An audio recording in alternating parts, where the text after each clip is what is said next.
Сайн байцгаана уу Америк нэгдсэн улсад байгаа монголчуудаа АНУ-ын тиймээс эрхлэн явуулдаг бие нэвтрүүлгийн ээлж дугаар эхлэхэд бэлэн болсон байна. Манай өнөөдрийн дугаарт Tsegts Law фирмийн хуульч Баяржаргал маань оролцож байгаа байлээ. Сайн байна уу та?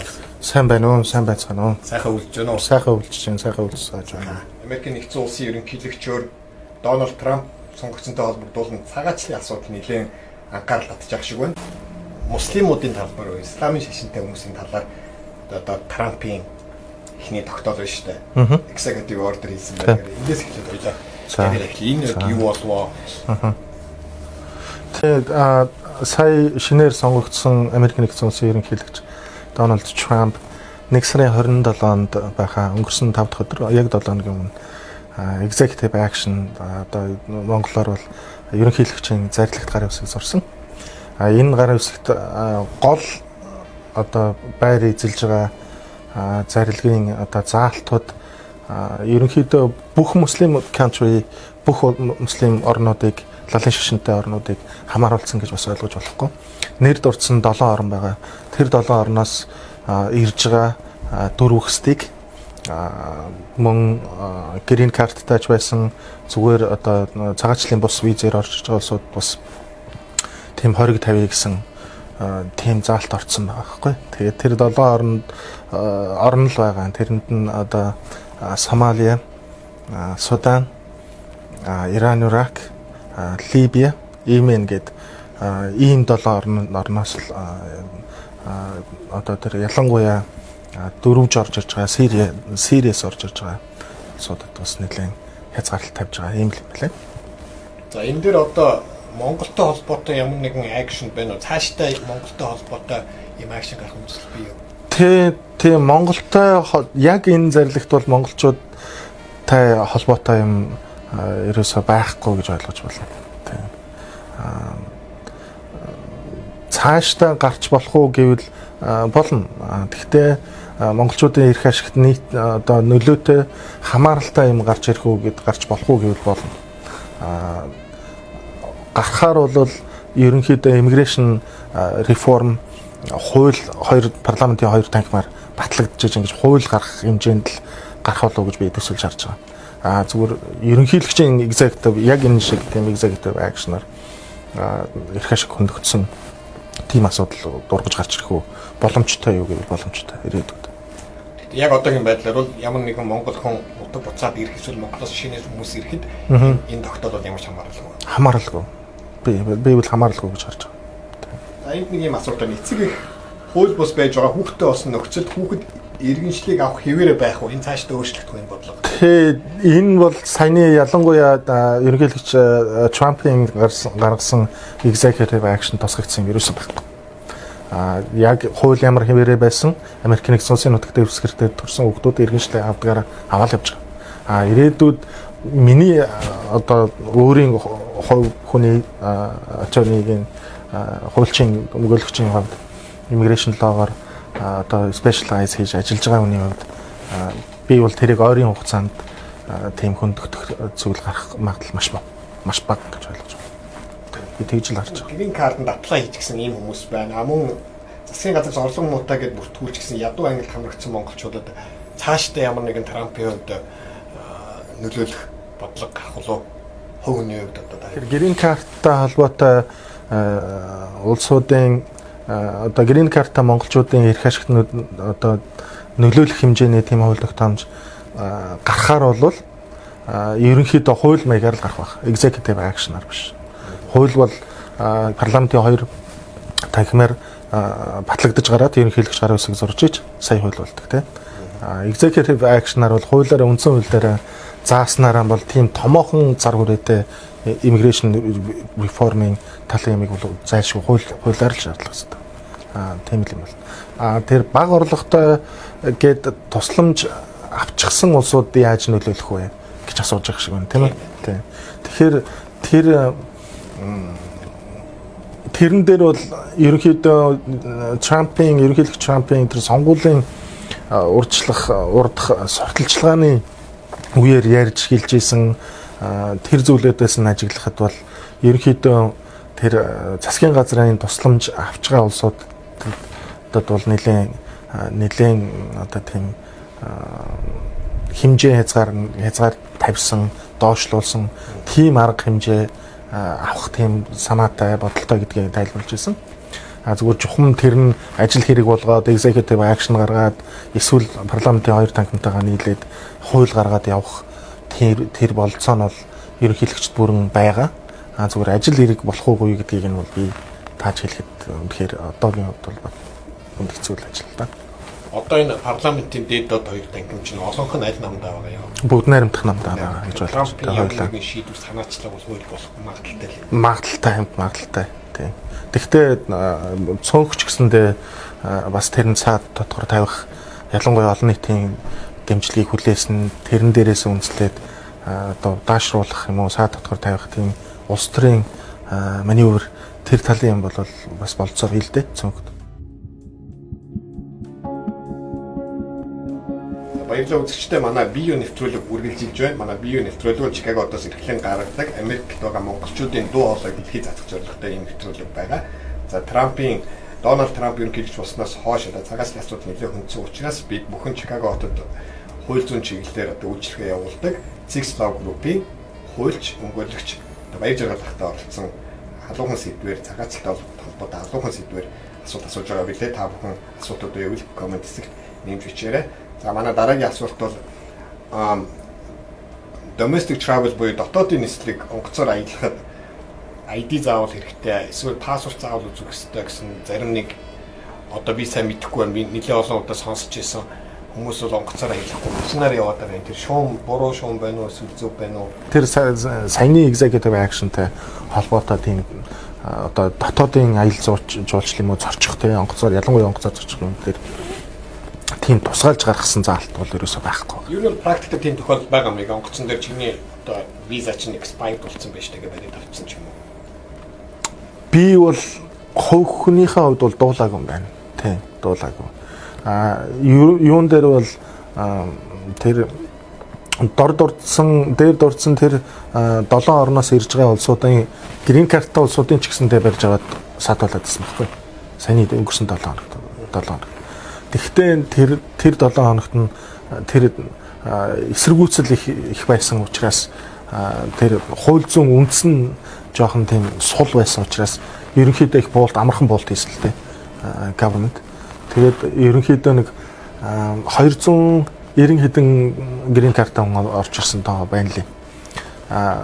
Тэднээсээс ерөөсөө 2-ыг буцаагаад 292 нь ороод ирчихсэн байгаа. Тэгэхээр бас үзэгчид бас тэрэн дээр бас өөрийнхөө бодол тооцоог бас хийх л байх л та тийм. Тийм. Шуун виз буюу ажлын зөвшөөрлөлтөд ажиллах хэрэгтэй хүмүүс дээр энэ асуудал яаж өндөгдөж байна? Тийм. Яг энэ саяны ерөнхийлөгчийн зарилгт бол H1B визтэй холбоотой тэр визтэй улсуудын эрх ашигыг хөндөгдсөн тийм заалт бол гараагүй. Ерөнхийлөгчийн иммиграшны тай холбоотой бодлого policy дотор бол байгаа юм байна лээ. H1B гэдэг энэ визний дор хамаагүй их олон шаардлагагүй чанар муутай тийм мэрэгжилтнүүд ороод ирж байгаа юм биш үсттэй гэсэн тийм болгоомжл байгаа юм байна лээ. Тэгээд энэ ерөнхийлөгчтэй холбоотой ялангуяа энэ бүгд найрамдах намын парламентын дээд танхимын гишүүн Texas сонгогдсон гишүүн тийм хуулийн төсөл санаачлаад явж байгаа юм байна лээ. Босгын өндөрсгий миний олж харснаар бол бакалаврын зэрэгтэй буюу тэрнээс дээш зэрэгтэй байгаа шүү дээ одоогийн шалгуур нь. Тэрийг бол одоо бүр хоёр шаттай ишлүүлээд PhD дэгритэй, minimum PhD дэгритэй улсуудыг оруулъя. Цалингийн доот хэмжээ нь ерөнхийдөө 60,000 байсан бол тэрийг дээшээгээ 90,000, 100,000 орчим хүртэл өндөрсгий гэж шалгуурын өндөрсгий гэсэн тийм санаачлал бол явж байгаа юм байна лээ. Зөвхөн тэр маань тэр парламентын гишүүдийн олонхын дэмжлэг аваад тэгээд хууль болох уугүй гэдгийг бол би одоохондоо төсөөлж хэлэх боломжгүй л. H1B-тэй дахиад асуугаад за энэ яг тогтцсон юм биш л дээ зүгээр. Би өөрөө амьдрал дээрээс ингээд Чикагод яваад хүмүүстэй уулзаад ингээд явж байхад миний харж байгаагаар миний хувийн өнцгөр харахад бол совилогчийн мэргэжилтэй ч юм уу эсвэл цагдаагийн бэкграундтэй ч юм уу иймэрхүү хүмүүс болохоор Америкт одоо ажлын олдсон ч юм уу Америк нааши грин карт олж ирэх магадлал нь арай жоохон өндөр байх шиг байна. Ер нь энэ дээр юм тийм тодорхой чиглэл байдаг юм уу газраас. Тэрэн дээр бол байхгүй. Энэ нь цэвэр лотерей шүү дээ. Одоо ерөөсөө суглаа байхгүй. Тэгэхээр заавал совилогчийн мэргэжилтэй хүнд нь юу яа илүү жин үгүй тийм ямар нэгэн байдлаар тэр нөгөө софтвер компьютерээр рандом суулж байгаа тэрэнд нь софтверд өөрчлөлт оруулж гэдэг юм уу тийм бол байхгүй байх юмстай. Sanctuary city гэдэг байна. Тийм sanctuary state гэж байдаггүй. Тийм sanctuary jurisdiction гэж байгаа. Тийм sanctuary гэдээ ярих юм бол 50 state бүгдээрээ л sanctuary state болох. Яг тэгэхээр дотор нь бүрэлдэхүүн хэсгүүд нь ямар нэгэн хэмжээгээр нэг county ч юм уу нэг том city-ийн sanctuary jurisdiction болдог байхгүй. Тэгэхээр манай Illinois state гэхэд л Чикаго sanctuary city. Тэгэхээр Illinois зүгээр дуудаа sanctuary state гэдэг дуудаа гэвэл болно. Гэхдээ sanctuary state бол биш л дээ. Тийм sanctuary гэдэг нь тань үздэг. Тийм sanctuary гэхээр тэр дотоод ухаан тэр дотоодын засгийн газрын одоо нэгжүүд байна те. Томоохон city байдаг юм уу, county гэж ярьдаг тийм Америк нэгдсэн улсад. Тэгэхээр энэ county-гийн удирдлагууд байдаг байна уу? Тэр томоохон city одоо Чикаго, Сан Франциско ч гэж шиг энэ city-гийн удирдах зөвлөл city mayor хотын захирагч энэ эднүүсийн хоорондоо зөвлөлтөд гаргаж байгаа дотоодын захирамж хуулийн үйлчлэлтэй нийт холбооны одоо Америкийн нэгдсэн улсын тийм нутаг дэвсгэр дээр үйлчлэхгүй ч гэсэндээ цухаан тэндээ үйлчилж байгаа тийм нэг л хэлээд. Гол агуулга санаа нь болохоор холбооны байгууллагатай илlegally амьдарч байгаа одоо хууль бусаар амьдарч байгаа цагаачдыг эсрэг одоо үйл ажиллагаанд тэр тухайн sanctuary city одоо jurisdiction-ууд оролцохгүй байх хэрэгтэй. Оролцохгүй гэсэн тийм эсэргүүцэх маягтай тийм policy захирамжууд гаргацсан байдаг. Тэрийг л тийм гаргасан city, тийм гаргасан county-уудыг л sanctuary city, sanctuary jurisdiction гэж ярьж байгаа. Өөрөөр хэлбэл одоо Чикагод манай нэг хууль бус иргэн явж байхад хин нэгэн цагдаа чи бичиг баримтаа шалгуул чи хаагцсан юм шиг шалгахгүй юм байна те. Тийм, тэр бол ерөөсөө Чикагогийн хотын захирамжаас гарсан захирамж байгаа. Одоо Чикагогийн полис цагдаагийн газар гэхэд одоо Америк нэгдсэн улстай хамгийн томоохон дорох баг одоо Нью-Йорк полис департаментын дараа орж байгаа. Тэгэхээр энэ бүх цагдаанууд үүрэг авчихсан. Тэрийг биелүүлэх ёстой. Биелүүлэхгүй бол ажлаасаа халагдана.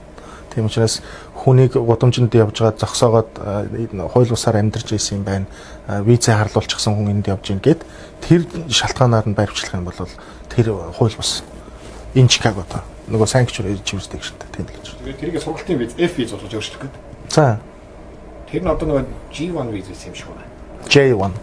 Нөгөө нэг оюутан солилцооны. Тийм. Тэрийгээр орж ирээд тэр миний санаж байгаа тэрийгээр орж ирээд хүүхдүүд F1 виз бол солилцоод идэв гэсэн шүү дээ. Тийм. Тэр нь болохоо болчлоо гэдэг. Тэгэхгүй тийм амар Дональд Трампын ерөнхийлөгч болонгоо тийм жижиг нэгждэр хүртэл тэр гинт хараад ингээд болчмооргүй юм да гэсэн. Наа чи удлаа байхаа. Би нэг хараад тэгээд би ороо нэг жоохон нийт мэдс юм харсан чинь нэрээ тийм харагдаад. За. Гуглдсан чинь. За. Тийм одоо тэр сургалтын виз салах мэдлэг төр өөрчлөлт гарсан юм бий. Байхгүй. Тэгэхдээ ерөөсөө наадах чинь Трампгүй гарч ирсэн гараагүй улсын сонгуультай сонгуулгүй угаасаа J1-ыг F1-д шилжүүлэх тэр процесс маань яг тийм баталгаатай процесс биш шүү дээ. Тийм үү. Гаргасан хүн болгонд нөгдөг юм биш. Case by case байхгүй. Тэр одоо шалгууруудыг хангаж чадсан petition өргөдлийг л хүлээж аваад тэрийг нь баталж өгнө болохоос биш. Ерөнхийдөө ямар статус хэдэн хувийн denial хийгдгийг би тийм нарийн мэдээлэл байхгүй л дээ. Гэхдээ наадах ч юм бол тийм хач халтай зүйл бол биш.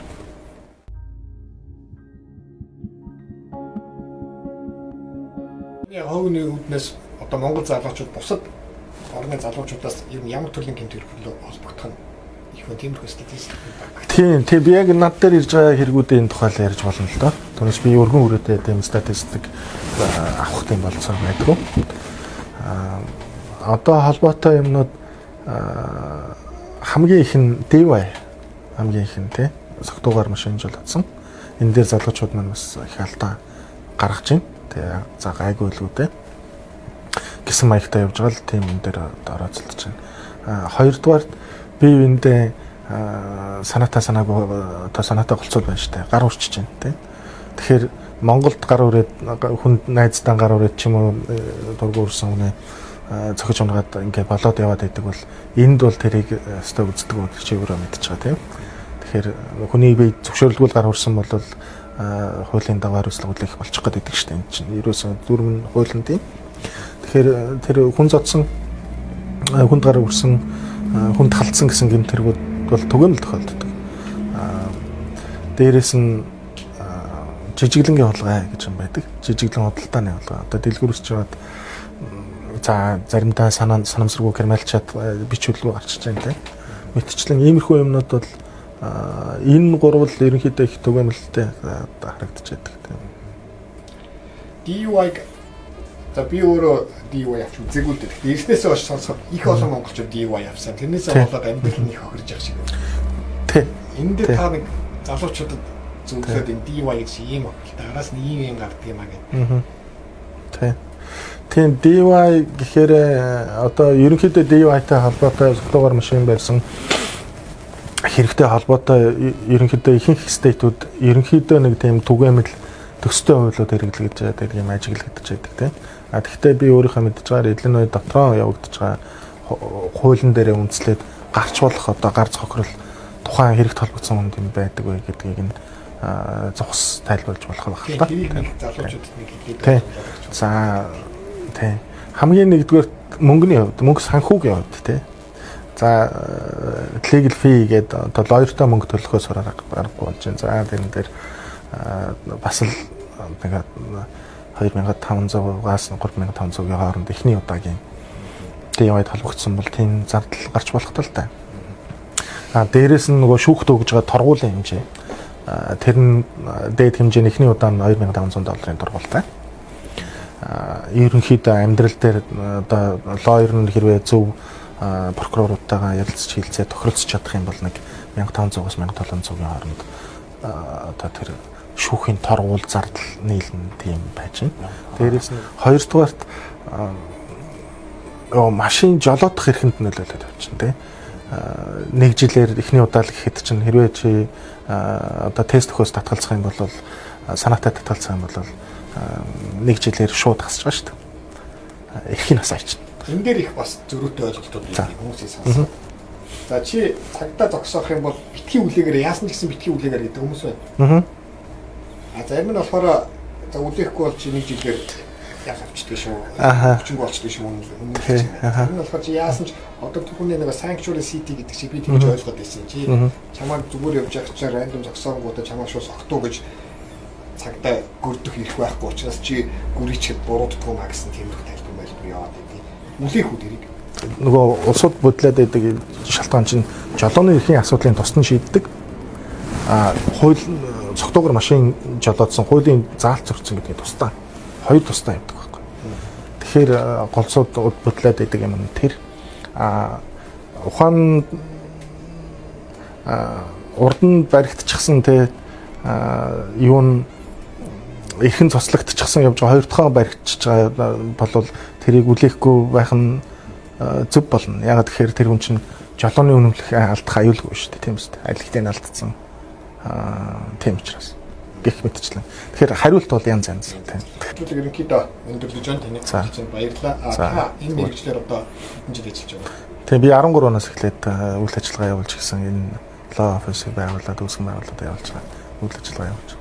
Миний ойлгосноор одоо эмч, шүдний эмч ялангуяа та хуульч эдгээр чинь энэ нарийн мэргэжил гэж тооцсон гэсэн. Тэгэхээр энэ чиглэл бас сонирхсан залуучууд бас байж магадгүй. Хуульч болоо, хуульч болоо, цагаачлал хуульч болоо, гэмтэлгүй хуульч болоо гэсэн. Эдгээр зориулж чаддаг зөвлөгөө залуучуудад өгөх. Таны одоо араас явж байгаа залуучууд гэсэн. Текст өгөх тий. Тэднээс зөвлөгөө өгөхөд авчихсан тий. Хичээлээ сайн хий. Онцор. Тэгээ хөдөлмөрл тийм л зөвлөгөө өгнө. Тэгэхээр бакалаврынхаа зэргийг өндөр онц дүнтэй GPA их өндөр гарвал чи одоо law school хуулийн сургуульд элсэх магадлал чинь тэр хэмжээгээр өндөрсөн. Тийм л учиртай. Жохон дэлгэрүүд бол одоо миний ойлгосноор одоо Монголд бол хуулийн сургуулиар төгсөж хөлж болно тийм үү? Энд чинь болохоор чи бакалавр төгсөж дахиад тэгж. бакалавр авчаад дахиад хэдэн жил сурах гэдэг. Тийм. Graduate degree гэж явна. Монголд шал ондоо. Би эндхийн системийг их зөв гэж үнэлж хүлээж явдаг. Яг тэгэхээр монголчин болохоор 10 жилийн хөгч одоо яг 17-8-тай 16-тай анги алгасан 16-тай ч хүүхэд төгсөж байгаа шүү дээ. Тэгэхээр хуулийнхаа дагуу 16-тай хүүхэд лоо скул элсчихлээ байхгүй. Тэгээд тэр хүүхч нэг 4 жил сурдаг юм яа 20-тай гарч ирээд шууд шүүгч болно гэдэг шүү дээ. Болохгүй ч дээ. Тэгэхээр энд болохоор яг бакалаврын зэрэгийн дүүргэсэн байх хэвээр. Тэгээд хуулийн сургуульд явах юм бол 3 жил сурах хэвээр. Бакалавр нь болохоор заавал хуулиар авах хэрэгтэй өөр. Нөө ямар ч мэргэжил болж чинь малын эмчж байж болно. Бакалаврын 7 жилийн ажил биш шүү дээ. Тийм, тэгнэ гэсэн үг тийм. Тэгээд 3 жилийн хөтөлбөр нь бол их шахуу хөтөлбөр байдаг. Монголын хуулийн сургуульд би өөрөө бас сурж ирсэн л да, хуулийн сургуульд. Тэрний нэг за 6 жил бараг багцаагаар бодоход 6 жилд сурах юм ийм л ер нь 3 жил багтааж ийн гэж ойлгож байна. Их шахуу. Ачааллахтай. Би нэг за үзэгчтэй бидэнтэй хамт байсан баярлалаа. Видео нэвтрүүлэг энэ үрээд өндөрлөж байна. Манай нэвтрүүлэгт манай хуульч Чикаготын Tsegts Law групын хуульч Баяржаргал ах маань оролцож бид нартай одоо Америк нэгдсэн улсад өрнөд байгаа халуун сэдвүүд болох цагаачлалын хуулийн талаар нэмэлт мэдээллүүд өглөө. За ингээд танд нэвтрүүлэгт орсонд баярлалаа. Tsegts Law групын одоо холбогдох хаяг усны дугаар гарч байгаа бах. Та нэмэлт асуултууд байвал Баяржаргалтай холбогдож болох нь мөн комент хэсэгт нэмэлт асуултуудаа тавих юм бол манай Баяржаргал өөрийн биеэр зарим асуултууд нь хариулъя гэдэгт тохирсон юм аа. Ингээд бидэнтэй хамт ирсэн та бүхэнд баярлалаа. За тийм тэгээд та нарт бас манай офис дээр ирж бас монголчуудынхаа community-д бас тустай мэдээллийн чанартай үйл ажиллагаа явуулж байгаа юм байна. Тэгээд та бүхний цаашдаа чинь ажилд амжилт хүсье. Их баярлалаа. За баярлалаа. Видео нэвтрүүлэг дараагийн дугаараар уулзъя.